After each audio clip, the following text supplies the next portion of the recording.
கேன்சரை தடுக்கக்கூடிய முருங்கைப்பொடி எப்படி சாப்பிடணும், அதுல இருந்து இன்னும் என்னென்னலாம் நன்மைகள் கிடைக்கும் அப்படின்றத பத்தி தான் டீடைல்டா இந்த வீடியோல நீங்க பார்க்க போறீங்க. முருங்கை மரத்துல இருக்கக்கூடிய பூ, காய், இலை அண்ட் பட்டை இது எல்லாத்துல இருந்துமேவும் நம்ம உடலுக்கு தேவையான பல நன்மைகள் கிடைக்குது. நிறைய இடங்கள்ல இந்த முருங்கைக்கீரையுடைய பெனிஃபிட்டை பேசிட்டே தான் இருக்காங்க எல்லாரும். பட் யாருமே அதை ஃபாலோ பண்றாங்களான்றது தெரியல. இந்த முருங்கைக்கீரையை வாங்கி சமைக்கிற அந்த ஒரு ப்ராசஸ்க்காக பயந்துட்டு தான் நிறைய பேர் அதை ஃபாலோ பண்றது இல்ல. ஒருவேளை நீங்க அதை ஒரு பொடியா அரைச்சு வச்சுக்கிறீங்க, அதாவது இலைகளை எடுத்து அலசி நல்லா காய வச்சு அதை ஒரு பொடியா பண்ணி வச்சுக்கிறீங்கன்னா டெய்லி காலையில ஒரு ஸ்பூன் பொடி நீங்க சுடு தண்ணியில கலந்து குடிக்கிறதுனால நிறைய நன்மைகள் கிடைக்குது. அந்த மாதிரி முருங்கைக்கீரை மட்டும் பொடி பண்ணாம ஒருவேளை இந்த பருப்பு, மிளகாய் இதெல்லாம் போட்டு கொஞ்சம் பருப்பு பொடி மாதிரி பண்ணுவாங்க இல்லையா, அந்த மாதிரி பண்ணி வச்சிட்டீங்கன்னா மத்தியான உணவுல ஒரு ஸ்பூன் போட்டு லைட்டா கொஞ்சம் நெய்யோ எண்ணெயோ ஊற்றி நீங்க மிக்ஸ் பண்ணி சாப்பிடும்போது அதுல இருந்துமே நன்மை கிடைக்குது. ஸோ எவ்ரிடே 1 ஸ்பூன் ஆஃப் இந்த முருங்கை பொடி நீங்க சாப்பிட்றதுனால உங்க உடல்ல கேன்சர் முதற்கொண்டு தடுக்க முடியும் அப்படின்னு சொல்றாங்க. ஸோ ஃபர்ஸ்ட் நன்மை என்ன அப்படின்றத பார்த்துடலாம். பொதுவாக இந்த முருங்கைக்கீரையை ஒரு நியூட்ரியன் பவர் ஹவுஸ் அப்படின்னு சொல்றாங்க. பிகாஸ் இதுல இருக்கக்கூடிய சத்துக்கள் ஏராளம், ஊட்டச்சத்துக்கள் அதிகமாக இருக்கு. கேலரிஸ் 13, புரதம் 2 gram, vitamin B6 and RDA 19%, vitamin C RDA 12% அப்படின்னு சொல்றாங்க.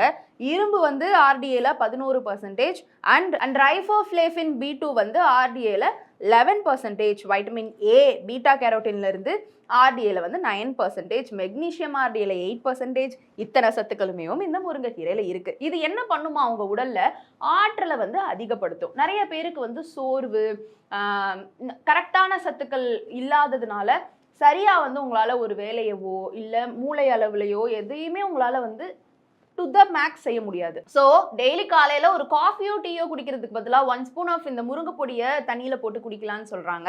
இதுல இருக்கக்கூடிய அமினோ ஆசிட்ஸ் மற்றும் ஆன்டி ஆக்சிடென்ட்ஸ் உங்களுடைய ஸ்டாமினாவை அதிகப்படுத்துது. ஸ்டாமினா ஜாஸ்தியா இருந்தாலே த்ரூ அவுட் நீங்க ரொம்ப எனர்ஜெட்டிக்கா இருப்பீங்க.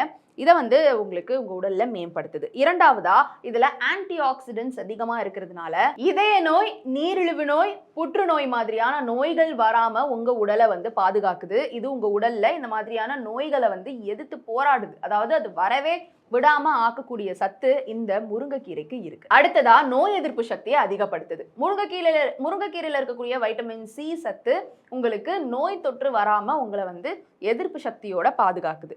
அடுத்ததா செரிமான ஆரோக்கியத்துக்குமே இது நல்ல பலன் அளிக்குது. சீரற்று இருக்கக்கூடிய குடல் இயக்கத்தை இது சீராக்குது. அண்ட் நிறைய பேருக்கு வீக்கத்தை குறைக்குது. உடல்ல இருக்கக்கூடிய வீக்கங்கள்லாம் குறைக்குது அப்படின்னு சொல்றாங்க. அண்ட் முக்கியமா கல்லீரலுடைய ஆரோக்கியத்துக்கும் இது ரொம்ப நல்லதான். முருங்கைக்கீரையானது கல்லீரலுக்கு ரொம்ப நல்லது. ஏன்னா இதுல இருக்கக்கூடிய ஆல்கஹால் இல்லாத கொழுப்பு கல்லீரல் நோயிலிருந்து கல்லீரலை பாதுகாக்கிறதுக்கு உதவுறதாக சொல்லப்படுது. கடைசியா சருமம் மற்றும் கூந்தல் ஆரோக்கியம். இதுல இருக்கக்கூடிய vitamin E and beta carotene இது உங்களுடைய சருமத்துக்கும் கூந்தலுக்கும் நல்ல ஒரு ஆரோக்கியத்தை கொடுக்குது. ஸோ நிறைய எக்ஸ்டர்னலி தான் நம்ம அப்ளை பண்றோம் அழகுக்கு, கூந்தல் அழகுக்கு, இது எல்லாத்துக்குமே. ஆனா இந்த ஆரோக்கியத்துக்கு நீங்க இன்டர்னலி இந்த ஒரு சூப்பர் ஃபுட்டை நீங்க எடுத்துக்கலாம். ஸோ இந்த மாதிரியான பல நன்மைகள் இந்த முருங்கைக்கீரை பொடியில இருந்து கிடைக்குது. தொடர்ந்து நீங்க சாப்பிட்டு வாங்க. ஸ்டில் உங்களுக்கு இதுல எப்போ சாப்பிடணும், எப்படி சாப்பிடணும், எவ்வளோ சாப்பிடணும், இந்த மாதிரியான டவுட்ஸ் இருக்குது, நீங்க சாப்பிடலாமா கூடாதான்ற டவுட்ஸ்லாம் ஏதாவது இருந்ததுன்னா நீங்க டாக்டர் கிட்ட கன்சல்ட் பண்ணிக்கோங்க. அண்ட் இந்த வீடியோ பத்தின உங்களுடைய கருத்துக்களை கீழே கமெண்ட் பாக்ஸ்ல ரியா என் கூட ஷேர் பண்ணலாம்.